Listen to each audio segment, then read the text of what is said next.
Président, par rapport, qu'est-ce que vous avez à dire à ceux qui disent aujourd'hui, au Togo, on n'a plus une opposition fiable, on n'a plus une opposition en face de ce régime? Bon, lorsque vous voyez, c'est difficile à dire parce que vous savez, la lutte a suffisamment duré, même c'est une façon de parler, hein, parce que une dictature, c'est pas du jour au lendemain. Une dictature part. Disons que nous avons fait de mauvaises anticipations. On a pensé que 2, 3 mouvements, le régime est parti. On ne savait pas que c'était très frustré, que le régime avait beaucoup de tentacules partout, que ce soit à l'intérieur du pays. À l'extérieur du pays, le régime a des amis. Et bon, peut-être que ça a été mal apprécié par l'opposition. Donc, lorsque ça dure, la population qui s'y est engagée à fond dès le début commence par être découragée, pense qu'on ne va pas avoir des résultats escomptés, c'est-à-dire des changements au sommet de l'État. Ça peut se comprendre. Mais en même temps aussi, les gens ont pensé automatiquement que l'opposition qui est très enthousiaste pensait que les changements vont se faire très vite. Et l'opposition n'a pas réussi ça, ce qui est vrai.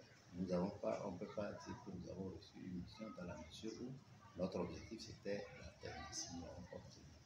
D'où le sentiment de non-crédibilité de l'opposition. Mais en même temps, je dis aux gens de voir tous les efforts, de savoir que les partis politiques font les efforts. Peut-être aussi, il faut savoir que peut-être ça manquait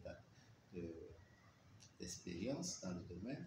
Ensuite, les gens comparent par rapport aux autres pays, ce qui c'est un peu erroné dans la mesure où ils n'ont qu'à bien analyser la situation politique du Togo, la structure du pouvoir du Togo, les sources du pouvoir du Togo, ils verront quand même qu'il y a une grande différence.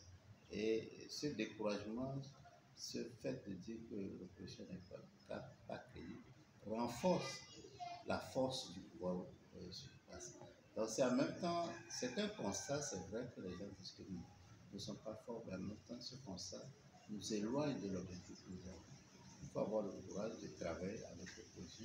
Et je dis à la limite, si vous pensez que les partis politiques actuellement ne sont pas crédibles, il faut créer ces partis qui sont crédibles pour quand même arriver à des résultats.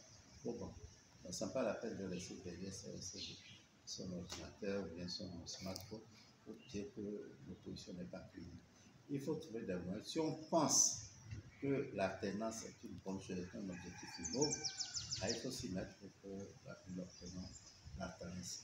Pas nécessairement avec la partie de l'opposition, pas nécessairement avec les leaders politiques qui a dissous. Mais si les gens pensent qu'ils vont créer des mouvements pour y arriver, ils sont les bienvenus.